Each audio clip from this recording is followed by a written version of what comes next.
Hey guys, Assalamu alaikum. Welcome back to BTV Spy. How are you doing? Thank you so much guys. आप मुझे इतना support करते हैं.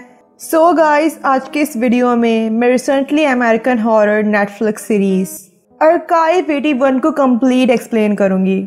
इस series की डायरेक्टर हैं रिबेका सनशाइन. नेटफ्लिक्स आर्काइव 81 एक माइंड बाइंडिंग हॉरर शो है.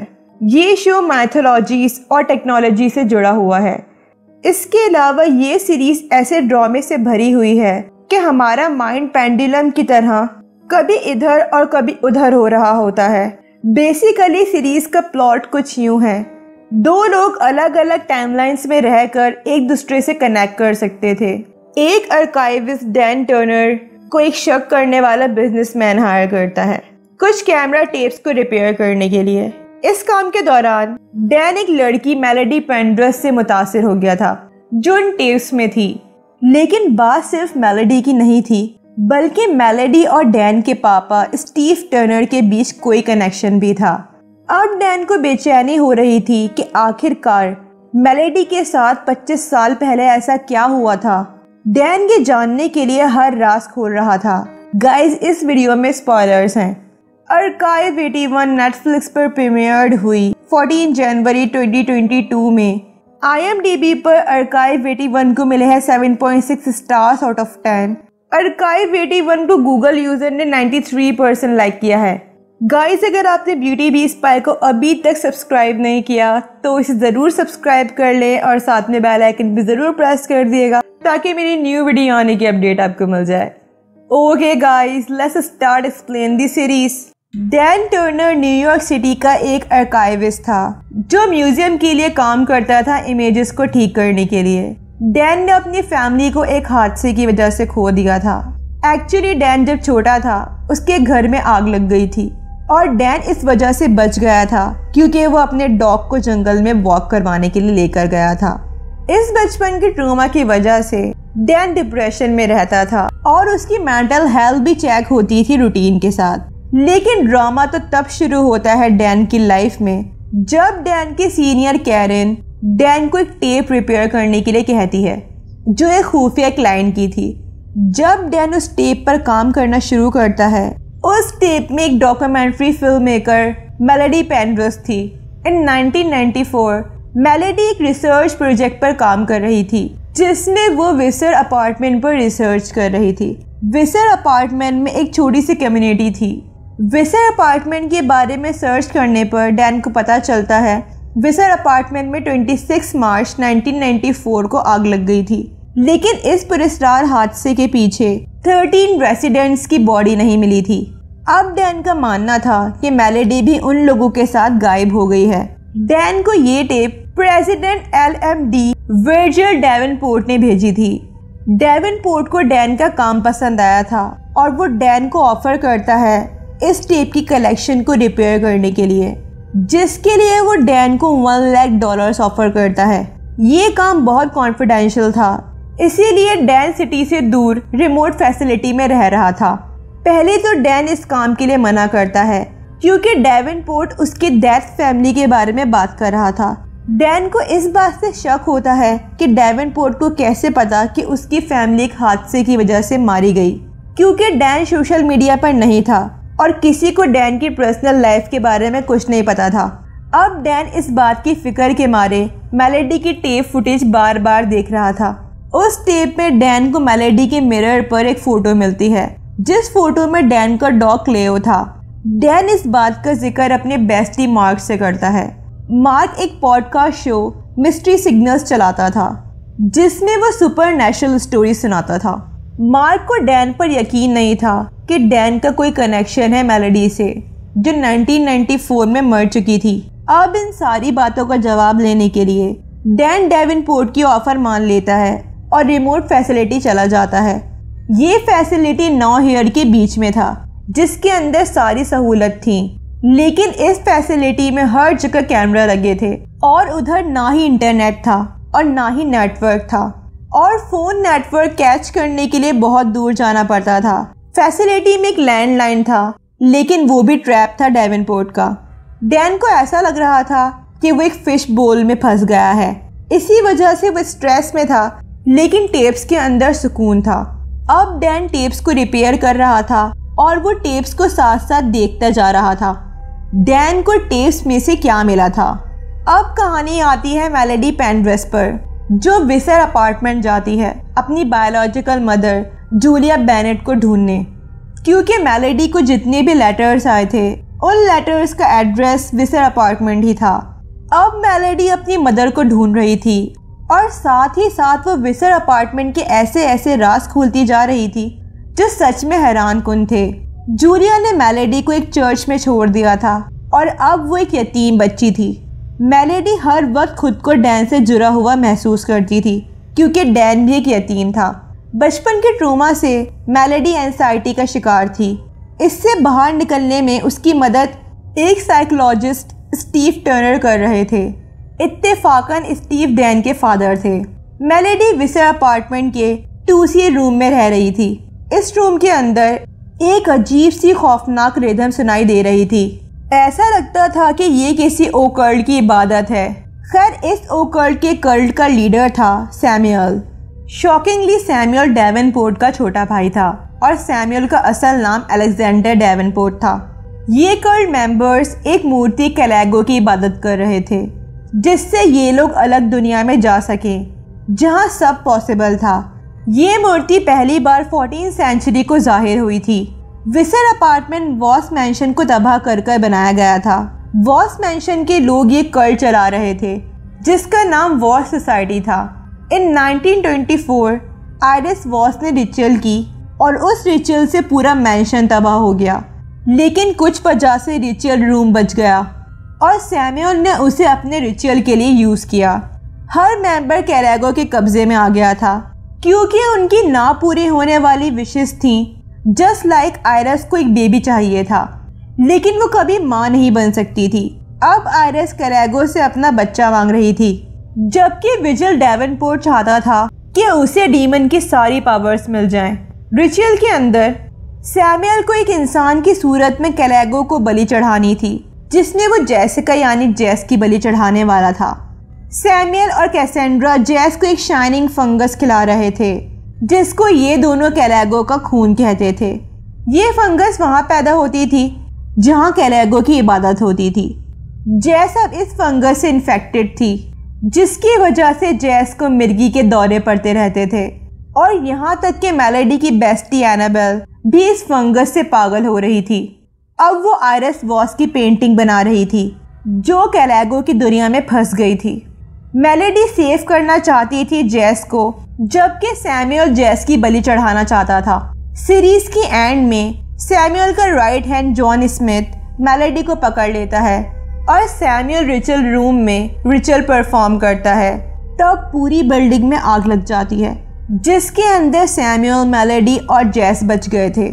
जेस तो बिल्डिंग से बाहर निकल जाती है और वो एक नन बन गई थी, मैरी सेसिलिया।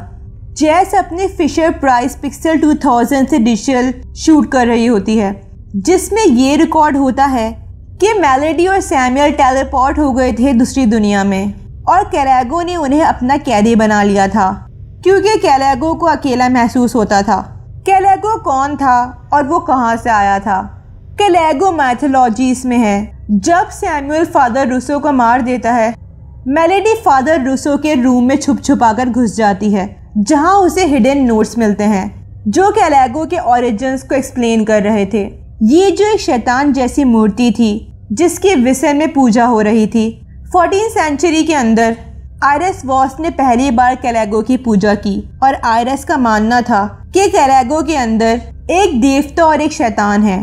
वो लोगों के ऊपर था कि वो इसे किस तरह समझें। जैसे अगर किसी भी इंसान की कोई भी विश हो तो वो कैलेगो देवता से मांग सकता है, और किसी को बुराई का काम करना हो तो वो कैलेगो शैतान से मदद मांगे। कैलेगो जिस खास जेम स्टोन से बना था उसे खैरोनाइट कहते थे। लेजेंड्स का ऐसा मानना था कि मिलियन ऑफ ईयर्स के बाद एक कॉमेट अर्थ पर आता है। इस कॉमेट को खारून कहते हैं। फिर बाद में इसका नाम हार्डेस फेरीमैन रख दिया। फेरीमैन मरी हुई रूहों को दूसरी दुनिया में लेकर जाता था। खारून हर 70 साल बाद सोलर सिस्टम में आता था, इसीलिए पहली बार 1924 में कॉमेट आया था। और आयरिस ने रिचुअल परफॉर्म की और दूसरी बार 1994 में जब सैमुअल रिचुअल करने की तैयारी कर रहा था। इन लोगों का मानना था हारून कॉमेट के दिखने से एक रास्ता बन जाएगा अर्थ और अलग दुनियाओं का। एक होल का दरवाजा बन रहा था दोनों दुनिया में आने जाने का, और ये काम एक शैतान कैलागो कर रहा था। कैलागो की दुनिया में कैलागो चाहता था कि लोग उसकी पूजा करें और फिर वो अपनी मर्जी से जिंदगी गुजार सकते थे। मैथोलॉजी के हिसाब से 14th सेंचुरी में बॉल्डंग केविन कैलागो से डर गए थे। फिर बॉल्डंग ने अपना सारा जादू कुर्बान कर दिया कैलागो को एक मूर्ति में बंद करने के लिए। इसीलिए जब दोनों दुनिया के बीच दरवाजा खोलना था, इसी वजह से मेलेडी के ब्लड की जरूरत थी, क्योंकि मेलेडी एक बॉल्डंग थी। मेलेडी के खून का एक बॉल्डंग की सूरत में काम आना था। जूलिया बेनेट नहीं चाहती थी कि उसकी बेटी मेलेडी को ये बोझ उठाना पड़े, इसीलिए उसने मेलेडी को एक चर्च में छोड़ दिया था। लेकिन सैमुअल ने स्टीव के जरिए मेलेडी का पता लगाया कि वो एक बॉल्डंग है, और सैमुअल ने मेलेडी को फेक लेटर सेंड किए विसर से उसकी मदर के नाम पर, जिसकी वजह से मेलेडी जूलिया को ढूंढने के लिए विसर जरूर आती। मेलेडी एक बॉल्डंग थी, इसीलिए उसे शैतान की पूजा करने की आवाज़ें दर्द दे रही थी। इसी वजह से मेलेडी सच का पता करना चाहती थी इस राज के बारे में। इन टेप्स फंगस की क्या सच्चाई थी। 1924 में आयरिस ने रिचुअल की और उस रिचुअल को रिकॉर्ड करने के लिए फोटोग्राफ ली। इस वजह से उन फोटोग्राफ्स के अंदर कैलागो की झलक आती थी। प्रेजेंट के अंदर मार्क डैन से कहता है ये सारी फोटोज और टेप्स कर्स्ड हैं, क्योंकि फोटोज और टेप्स के अंदर रूहें जाहिर होती हैं, जबकि हमारी आंखें वो नहीं देख सकती हैं। इसीलिए डेवेनपोर्ट का मानना था कि कैलागो मेलेडी की टेप्स में मौजूद है, इसीलिए उसने डैन को वो टेप्स ठीक करने के लिए कही। हमें ऐसा लग रहा था कि वो अपने भाई सैमुअल के लिए ऐसा कर रहा है, लेकिन वो ये सब कैलागो को एक्टिव करने के लिए कर रहा था। इस फंगस को कैलागो का खून माना जाता था, तभी वीसीआर फंगस की वजह से खराब हो गया था। जो भी इस फंगस से इन्फेक्ट होता था वो दूसरी दुनिया के लोगों से कनेक्ट कर सकता था। तभी एनाबेल आयरिस वॉस की पेंटिंग बना रही थी, जो 1924 की कैलागो की दुनिया में कैद थी। अब डैन और एनाबेल मेलेडी से कनेक्ट करने की कोशिश कर रहे थे, जो कैलागो की 1994 की दुनिया में कैद थी। तभी डैन से पहले एक आदमी थॉमस बेलोस को भी इन टेप्स को रिपेयर करने का काम दिया गया था, और वो कैलागो की वजह से पागल हो गया और कुछ ही अरसे में उसकी मौत हो गई। डैन की फैमिली की मौत कैसे हुई थी? सीरीज के फ्लैशबैक में डैन की बहन वो धुन पियानो पर प्ले कर रही थी जो कैलागो की पूजा करते वक्त गुनगुनाई जाती थी। स्टीव को पता चल गया था कि उनके बच्चों में कुछ चेंजेस हो रही हैं। सीरीज के 5th एपिसोड में मेलेडी स्टीव को एक फुटेज सेंड करती है, जिसकी वजह से कैलागो के असरात स्टीव के घर पर आ गए थे और उनके घर भी फंगस होना शुरू हो गई थी। जब विसर में आग लगी थी, स्टीव विसर गया और वो जली हुई टेप्स लेकर आ गया। स्टीव उसे ठीक करना चाहता था।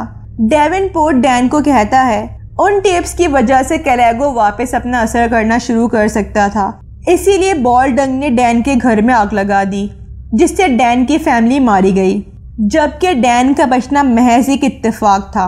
Okay guys, let's start explain the ending. जैसे कि हम ऑडियंस को पता था, बॉल्डंग ने अपना जादू कुर्बान किया था कैलागो को मूर्ति में कैद करने के लिए, लेकिन 1924 में आयरिस सोसाइटी का मानना था दोनों दुनिया के बीच का दरवाजा सिर्फ बॉल्डंग की किताब और उनके खून से खुल सकता है। आयरिस और उसके भाइयों ने कैलागो की मूर्ति और किताब चुराई और उसका गलत इस्तेमाल करना चाहा। वॉस मैंशन में आग लगने की वजह इस किताब का गलत इस्तेमाल करना था। इसी वजह से 1994 के टाइमलाइन में भी विसर अपार्टमेंट में आग लग गई थी। सीरीज के सीजन 1 के एंड में जूलिया बेनेट डैन और मार्क को एक्सप्लेन करती है कि दोनों दुनिया के बीच का दरवाजा सिर्फ एक बॉल्डंग ही खोल सकता है, एक चाबी की मदद से। जूलिया कब से डेवेनपोर्ट के अंडर काम कर रही थी, किसी दूसरी पहचान से, क्योंकि उसे डेवेनपोर्ट की मदद चाहिए थी अपनी बेटी को दूसरी दुनिया से बाहर निकालने के लिए। जूलिया बिल्कुल सही फ्रीक्वेंसी में चाबी बजाती है दूसरी दुनिया का दरवाज़ा खुल जाता है और डैन 1994 के टाइमलाइन में विसर चला जाता है। कैलेगो बहुत कोशिश कर रहा था कि डैन इस दूसरी दुनिया में ही रह जाए। फ्लैशबैक में आयरस ने अपनी हाउसमेट रोज को कहा था कि कैलेगो किसी भी मरे हुए इंसान को वापस जिंदा कर सकता है। अब कैलेगो की दुनिया में डैन स्टीव और अपनी मरी हुई फैमिली से मिलता है। डैन अपना आपा खो रहा था, वो रियलिटी और गुमान में फर्क नहीं कर पा रहा था, इसीलिए वो डिसाइड करता है मेलेडी को बचाने के लिए और जल्दी से जल्दी डैन मेलेडी को रियल वर्ल्ड में लेकर जाना चाहता था। डैन मेलेडी को चर्च में ढूंढ लेता है। मेलेडी अभी भी अपनी मदर का वेट कर रही थी। डैन मेलेडी से कहता है कि ये सब एक धोखा है जो कैलेगो दिखा रहा है। इस ट्रिक की वजह से मेलेडी जिंदगी भर कैलेगो की कैदी बन जाएगी। अब डैन और मेलेडी दोनों रिचुअल साउंड फॉलो करते हैं ताकि वो कैलेगो की ट्रैप से बाहर निकल सकें, लेकिन कैलेगो मेलेडी को पकड़ लेता है। अब फाइनली डैन को इस दुनिया से बाहर निकलने का रास्ता मिल जाता है, लेकिन वहाँ सैमुअल मेलेडी को पकड़ लेता है और रियल वर्ल्ड में फेंक देता है। लेकिन डैन कैलेगो की दुनिया में ही रह जाता है। मेलेडी और रियल वर्ल्ड में थी, लेकिन सैमुअल उसके साथ नहीं आया था। तो सैमुअल के साथ आखिर क्या हुआ था? खैर, डैन जागता है हॉस्पिटल में 8 अप्रैल 1994 को, विसर में आग लगने के 10 दिन बाद। नर्स का कहना था कि डैन जले हुए विसर अपार्टमेंट से मिला है और वो लकी था जिसने सरवाइव कर लिया है। डैन टीवी में न्यूज़ देखता है और वो 8 अप्रैल 1994 की थी। डैन विंडो से बाहर देखता है और पीछे ट्विन टावर्स का शैडो आ रहा था। अब हम ऑडियंस को पता चल गया था कि डैन मेलेडी की 1994 वाले टाइमलाइन में फंस गया है।